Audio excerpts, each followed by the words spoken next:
Well, it looks like we're going to get some weather, whether it's sleet, snow, or freezing rain.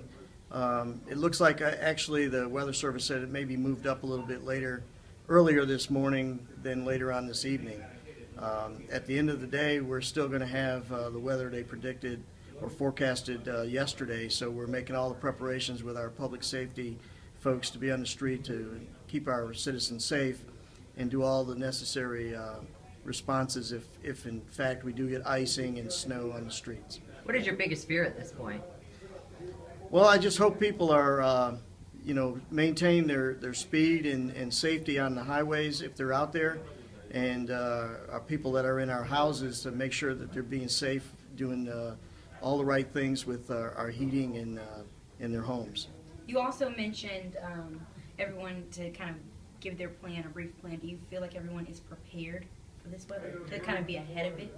It's always our hope that people are prepared. We do know some people use the last minute to do their preparations, but I think overall things are starting to materialize where people are being more prepared because they understand that these events do occur. When do you think crunch time will be for us?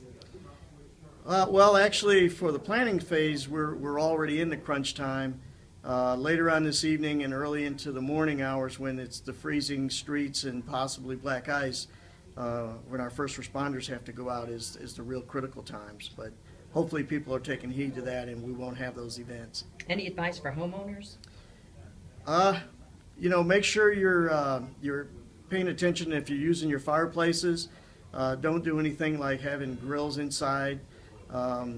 Just be cautious, and if it does get down to freezing, make sure you drip your faucets and things like that. Now, they were talking about a hard freeze. What time can we expect that hard freeze?